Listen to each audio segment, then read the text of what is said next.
great to be back in Arizona. It's great to be back at ASU. It is. Oh, thank you. I agree. Thank you, Austin, for that introduction. Thank you for all that you are doing to support my mom and Democrats here at ASU. Organizers like you are going to make a difference here in Arizona so that we do indeed turn Arizona blue. So thank you, Austin. I want to thank everyone here at ASU for welcoming us so warmly, but also ensuring it's a little bit of a cooler room. I understand it was a little hot earlier, so thank you to everyone at ASU, particularly all the folks and facilities, for welcoming us and making sure we can have an awesome event today. And I want to thank Ann Kirkpatrick for speaking earlier and for stepping forward and running so that hopefully we can call her Senator Kirkpatrick in just a few months. And I want to thank Lisa Mugonia and Tony Canny and everyone who spoke earlier. So I'm super excited to be back in Arizona and to be back at ASU. I'm deeply fiercely proud to be my mom's daughter, and I am ridiculously biased towards her, so I just own that up front. And yet now my most important identity is being my daughter and my son's mom. And this election is so important and so intensely personal to me because it is about my children, and it is about their future, and it is about the future that I want them to grow up in. And I think this is the most consequential election of my lifetime, in part because I am now a parent, and in part because I think everything I care most about is at risk at this moment in time. The progress that President Obama has made, that I think he gets far too little credit for having made, is at risk. And the opportunities for further progress that his leadership has enabled. And I think our core values as a country are at risk. I never thought I would see in my lifetime the almost daily diet of hate speech coming out of Donald Trump, and the almost daily diet of hate speech that too often goes unanswered and unrepudiated by the Republicans. The racism, the sexism, the Islamophobia, the homophobia, the jingoism, the demeaning rhetoric against Americans with disabilities, the disrespect for our veterans, the disrespect for a Gold Star family. I just never thought I would see that in my lifetime. So while I feel such an intensity about this election because my children are now in the world, something I'm deeply blessed with every day, I think even if I weren't a parent, I would be working as hard as I can for my mom and her campaign and for Democrats up and down the ballot. Because we have to ensure that love trumps hate isn't just a slogan on November 8th. And we have to continue to build on the progress that President Obama has made in the years ahead. So I want to share a couple thoughts, kind of picking up where Austin led off, and then open it up to your questions. Because clearly you cared enough to spend some time with me, and I hope that you're not missing class to do so today. But if you are, oh, it's just one? Okay, well, just one class. Maybe we can take a selfie together afterwards and your professor will say, maybe not okay, but won't blame you too much. But truly, I would welcome, after sharing a couple thoughts, whatever questions you may have, or if you have suggestions for the campaign over the next 20 days. We're clearly making a big investment here in Arizona. I'm so lucky to be sandwiched between Senator Sanders and Mrs. Obama tomorrow. So truly, any thoughts that you may have. But just a couple of things that I want to share to build on what Austin talked about. When I'm on university campuses, a question I get asked often, I think pretty understandably, is about higher education affordability. And while my mom's plan is called the New College Compact, it actually applies to graduate school as well. And I think that's super important because for so many of us, the limits of our ambitions don't stop at the end of college. So you heard what Austin said, my mom's vision is to enable everyone who comes from a family making $125,000 or less to be able to go to ASU or another state college or university tuition free.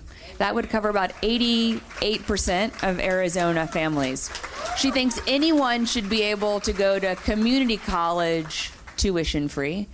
And she thinks that anyone who's going to a private institution or for graduate school should be able to pay back loans as a percentage of their income.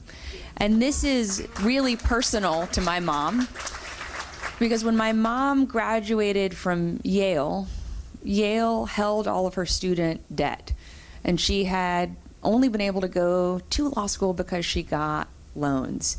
And Yale said to her, well, if you're going to work in the public interest, you can have a grace period. You don't have to start repaying your loan. That enabled my mom to go work for the Children's Defense Fund. And then they said to her, if you do start making an income at some point, you have to pay us back as a percentage of your income. And that was really important because she was our family breadwinner. And I remember the day, literally remember the day when my mom wrote her last check to pay off her student loan, back when people really wrote checks, and her balancing her checkbook. And what just a major, and you still do, yeah. And that was such a major moment in our family's life. And so my mom thinks that anyone should be able to pay back their undergraduate or graduate loans as a percentage of their income, and that service should actually count as loan repayment. So for people who are willing to be doctors and nurses, police officers, firefighters, particularly people who are willing to work in high-need areas, to work in our rural communities, to work on our Native American reservations, that service should count even more to pay back student loans. Because trying to service your loan or being too intimidated by the cost of education should not determine what your dreams are or your professional pathway. So I think that is a pretty significant difference between my mom and her opponent. And what also matters to me, and I know matters to voters here in Arizona, is my mom tells you how she'll pay for everything. And I think that's important, because if someone has thought about how they're going to pay for something, I think they probably have a better chance of being able to actually get it done. And I'm hopeful in this area, because until we had 17 Republicans running for president, higher education affordability and enabling people to better manage the existing debt actually we're gaining bipartisan traction. Similarly true in comprehensive immigration reform. So I am hopeful that after my mom wins on November 8th, knock on wood, and hopefully after we elect Ann Kirkpatrick and turn the Senate blue, that we really will be able to quickly make progress in areas where we were starting to have real traction until 2016 overwhelmed everything else. Because I think what someone has fought for and what someone has actually stood for and delivered on is a pretty good indication of what they'll fight for and be able to deliver on in the future. And so it matters to me that my mom understands there can be no compromise with bigotry, but that we have to find common ground where it exists. So it matters to me that she does have a record of working with Republicans to overhaul adoption out of the foster care system, to create the Children's Health Insurance Program that ensures hundreds of thousands of low-income kids here in Arizona alone. Because I think we need that type of leadership where we never compromise on our principles, but we're always looking to advance progress. Now, I've already owned that I'm deeply biased. And I'm so excited to be in a place where I've already gotten to meet people who have voted for my mom. Because I live in a state where we only get to vote on Election Day in New York. Well, yeah, it does. I'm not going to repeat that into the microphone, but I agree. I agree. Because voting should be easy in our country. And I'm thrilled that my party's platform, the Democratic Party platform, has now committed to something that my mom has been a long time and was an early champion of: automatic voter registration at 18 or when you become an American citizen. Because the greatest predictor of whether someone votes is whether or not they're registered. And that might seem obvious, but if you kind of listen to the news, it's probably not such an issue here in Arizona, but there's a lot of talk about the weather on Election Day around the country. Is it cold? Is it rainy? That's not unimportant. But it's hugely important that we continue to ensure that people have the right to vote, that we restore the right to vote when necessary, and that we all understand how to vote. And that in this election in particular, we all understand what's at stake. Because I do believe that everything is at stake. And so I hope you'll now give me the chance to answer whatever questions may be on your minds or in your hearts, or as you're talking to your friends about why it's just not an option to sit on the sidelines. And particularly for those of you that are younger than I am. As trite as it might sound, you by definition have more at stake because hopefully you're going to live in the future for longer.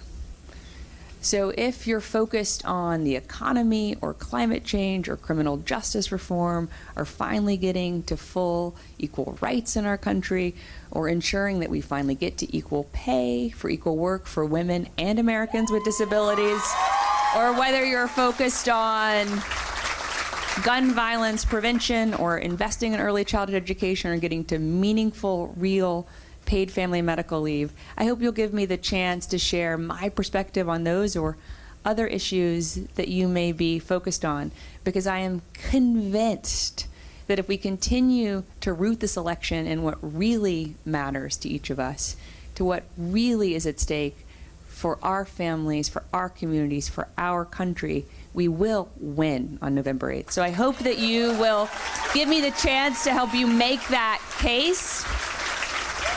And if you don't have questions, but you have a suggestion for the campaign here in Arizona, or for my mom before the debate tonight, I would be equally welcoming of those. But while you're thinking about what you may want to ask or you may want to share, please give ASU another massive round of applause. Thank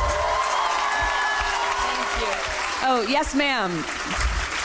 In the blue. This is for you. Share it with your mom and your dad. Oh, thank you. Thank you. Oh, well, this is about chronic inflammatory response syndrome research. Wrote it up. We know that you're really into things like that, and we think that you and your mom and your dad can make a huge difference in the future health of up to 25% of Americans. Thank you for this opportunity. Welcome to Arizona. We're going to turn it blue. Thank you. And thank you for giving me reading material. I believe we need to get back into the business of listening to the scientists.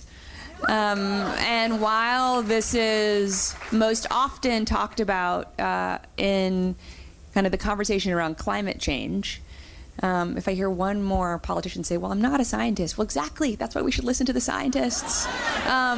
But it's true in so many areas of research. I mean, if we listen to what the scientific community is saying about Alzheimer's, for example, where the scientific community is saying, like, we're really at a tipping point, and with more concentrated research funding and support, we could see Alzheimer's vaccine or cure in our lifetime. And so we need to be investing in the areas where we're hearing from our scientific community that with more investment and focus and setting big goals again as a country, we can make a real difference. So thank you for sharing that, and I will read it, and I look forward to learning. So thank you very much. Yeah. Oh, gosh. This is totally unscientific. Yes, sir. Just scanning the room. Hi, my name's Mike, and in 1988, I met your dad in Mullins Library when he was there with Lloyd Benson campaigning for the 88 campaign.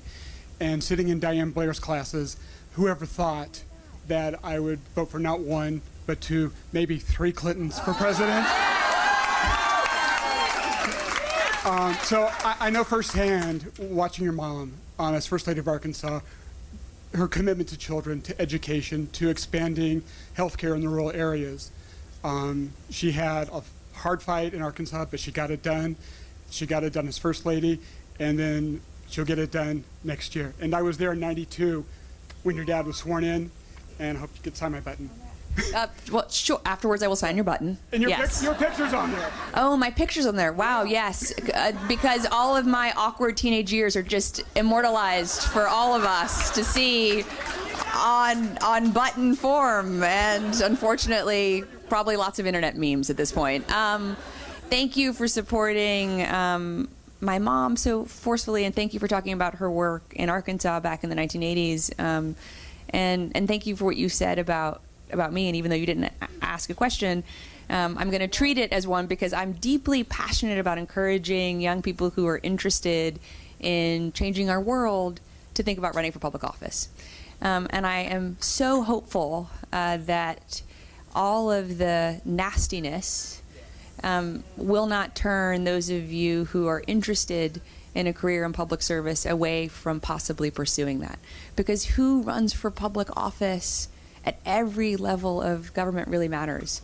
And given what Austin said earlier about how important it is for all of you to hopefully engage in this election and to vote for every part of the ballot from your sheriff on up, you understand that leadership really matters.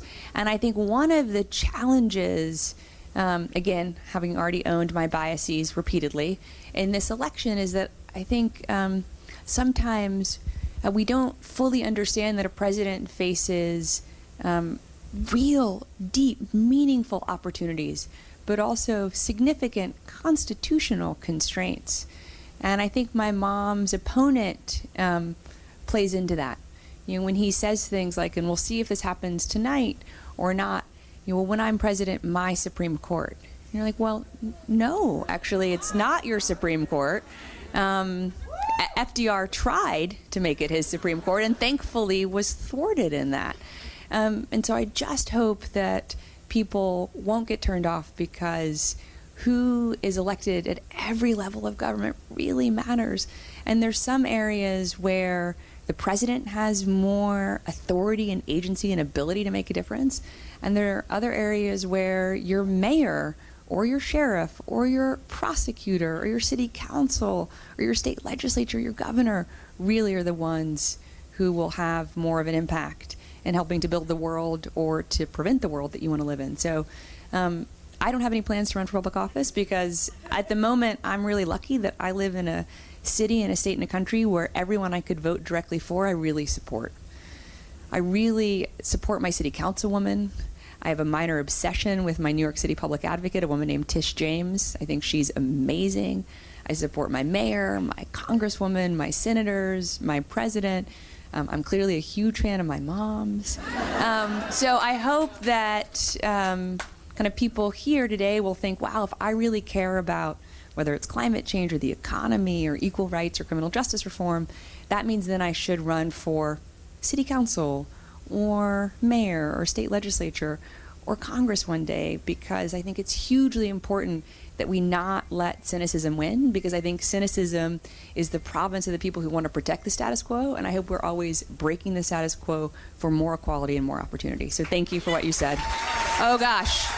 Yes, sir. Because you stood up, so.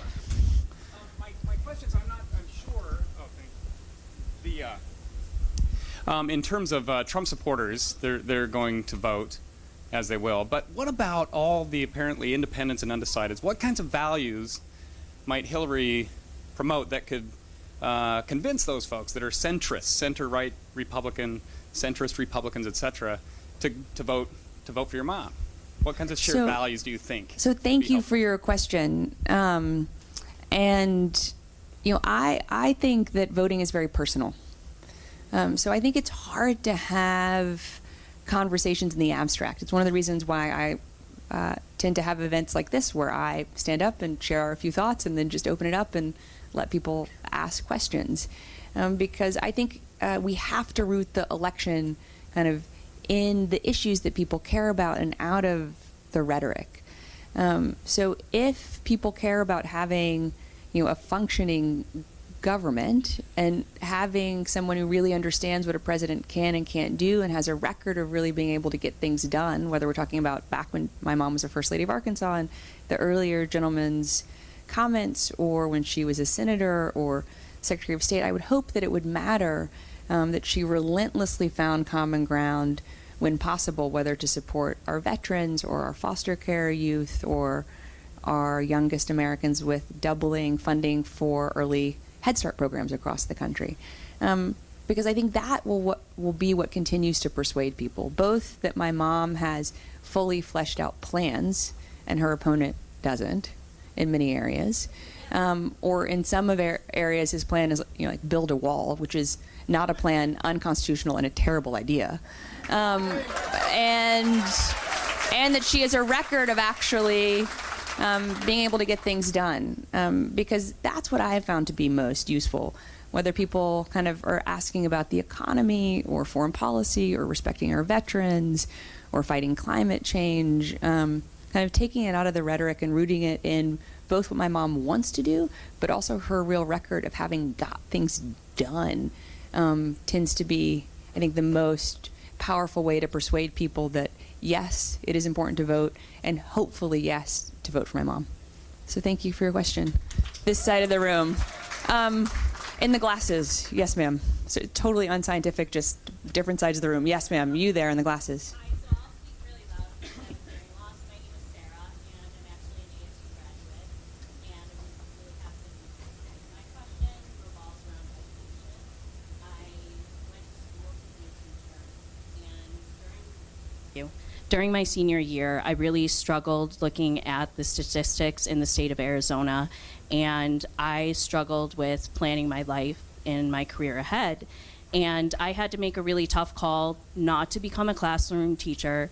One, because the quality of education in K-12 in Arizona, being actually someone who grew up in New York State, was really disappointing to me. And also, I struggled with the fact of being someone who isn't independently wealthy, and I need to pay off those student loans. So I currently work for Pearson, an education company, which I'm really proud of, and I'm able to actually work here on campus to help lower the cost of textbooks and make sure that professors and students are achieving their learning outcomes. So what would Hillary's plans be if she becomes the next president to make sure that, one, we're improving the quality of education in K-12 and making sure that those students are prepared to go to school, and also that teaching is not the type of profession where we're just expected to accept lower salaries, and that we're actually keeping talented people like myself in the classroom. So Sarah, thank you for your question. Well, I think, one, we have to get back to a place where we are respecting teachers, and talking about and treating teachers with respect. You ask about K through 12 education, and we know it's really important that education start even earlier. I mean, 80% of our brains are built by the time we're 3. So for my mom, this work has to start actually with paid family and medical leave. And we have to get to a place where we have meaningful paid family and medical leave so that parents are able to spend those crucial early months with their children. Also, if parents adopt children or foster children, to similarly be able to spend those early months, whether at the beginning of life or later in life, investing in building those relationships, because we have so much data that says that's hugely important, including to how well kids do in school. Second, we have to get to universal pre-kindergarten. And living in New York City, if we can figure out, in space-constrained New York City, how to get to universal pre-kindergarten for all 4-year-olds in 2 years, surely we can figure it out in places like Arizona where you have a lot more space. So providing federal funding to do that. The third thing, now thinking about K through 12, is my mom thinks we have to get back to doing something that my dad did when he was president, which is to invest directly in school districts and schools that have a high percentage of Title I students. And this is hugely important because right now, one of the reasons why teacher salaries are depressed across the country are because of the infrastructure challenges that so many schools face.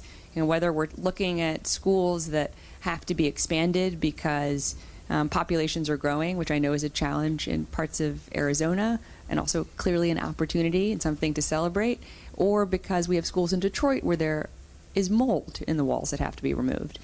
And so in the 90s, the federal government invested more than $1 billion directly into school districts with a high percentage of Title I students and in schools themselves, which actually then enabled school districts to, because again, these are local questions, but at least enabled school districts to either invest in higher teacher salaries, to invest in things like social workers and school nurses, which we also know is hugely important, because in too many schools we're expecting teachers to be all things to their students, and that's not fair to our teachers, and it's not the right answer for students.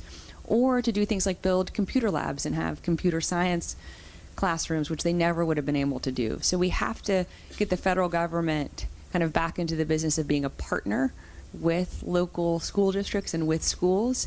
And we also have to change the rhetoric of how we talk about our teachers and respect teachers and teaching, including by doing things like loan forgiveness, so that more people are encouraged to go into teaching and that your student debt never discourages you from teaching. So we do have a lot we need to do. And again, I'm convinced my mom's the only one who understands probably any part of that, much less why we must do all of that. So thank you for asking your question. Oh my gosh. In the gun sense voter in the glasses. Hi, my name is Alexa. I'm a freshman here at ASU.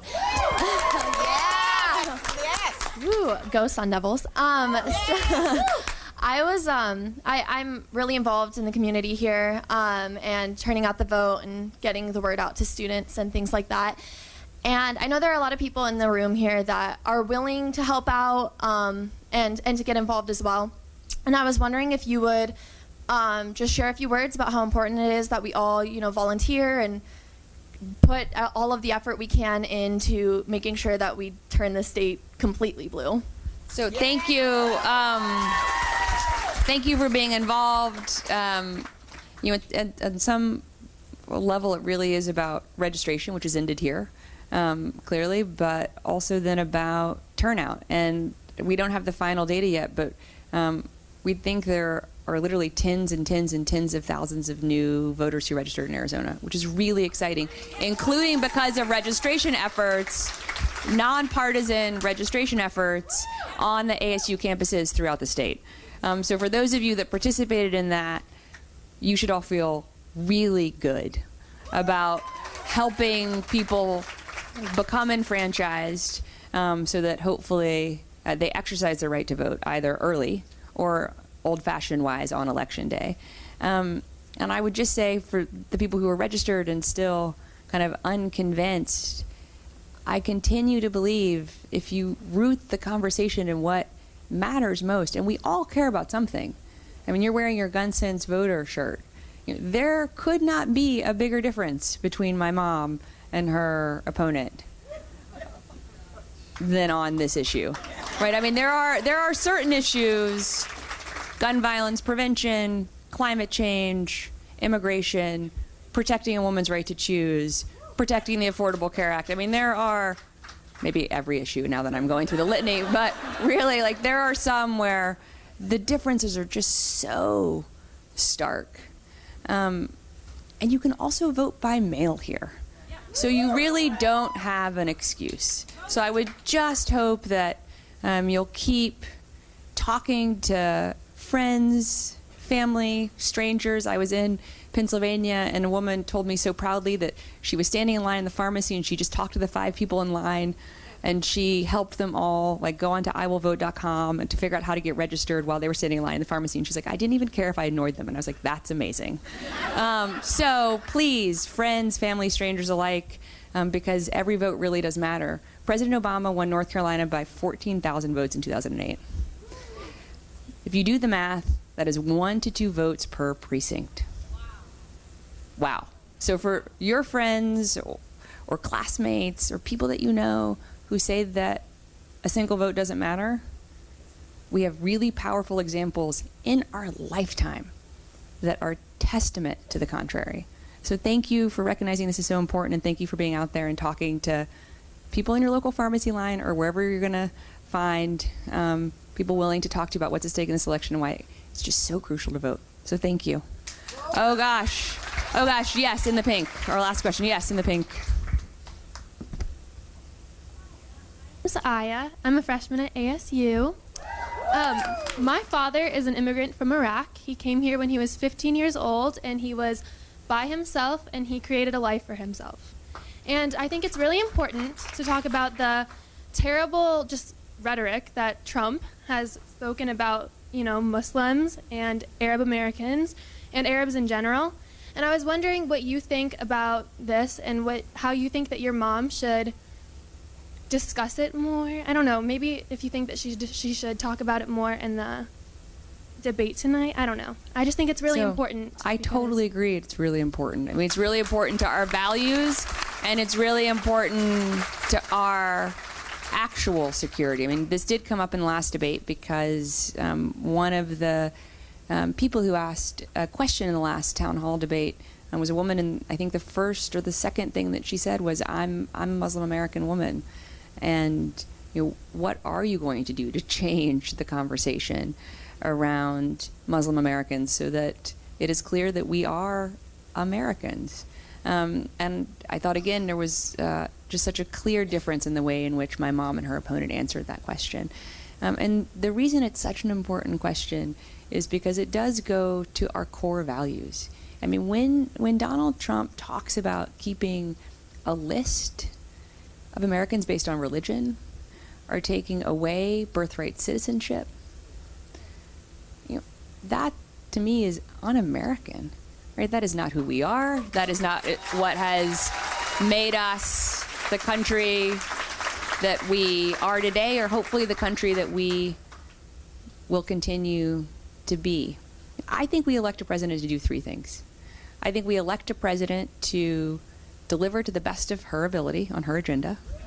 I think we elect a president to deal with unforeseen challenges, because there is always going to be something unexpected and unforeseen opportunities.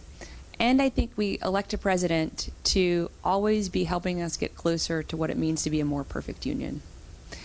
And when we look at Donald Trump, whom I truly believe, when he says, make America great again, he means make America great again for white, wealthy, straight men. Right? That does not include most of us. We have to stand against that while also affirmatively including the whole swaths of our country that he has disrespected, demeaned, not included in his view of our future.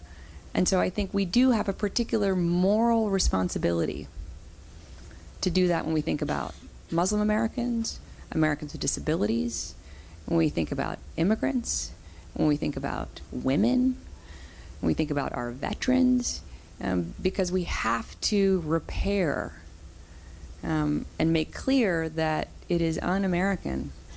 And we also know that we rely on the Muslim American community, and particularly the more recent immigrant community, to help raise the alarm if there are extremists, if there are real threats. We have seen that over and over and over again. And that's partly why the vast majority of our national security establishment has said that what Donald Trump is saying is so dangerous. You know, not only is it wrong, it's dangerous. So we have to repudiate all of that, I think, on November 8th, because Love Trumps Hate can't just be a slogan. And we have to make it clear that there is no compromise with bigotry, because that is not who we are, and it's certainly not the country that I want my children to grow up in. Right? I mean, I have no idea whether my children will identify as girls or boys. I have no idea who they're going to love. I have no idea where they're going to want to live. I have no idea what God they're going to want to worship. You know, so to me, this is about preserving the possibilities for them and for all of our children. And as you heard in Austin's introduction, to sort of conclude where we began, you know, for my mom, believing that we have to build a country for every child to live up to her or his God-given potential is the ultimate metric of success as to whether or not a president has done her or his job. And I think President Obama has done an extraordinary job, and we need someone who can protect his legacy and build on his legacy. And to do that, we have to help turn Arizona blue, and we have to ensure that we are supporting people who share our values up and down the ticket. Thank you all, and thank you all for anything and everything you can do over the next 20 days. Thank you very much.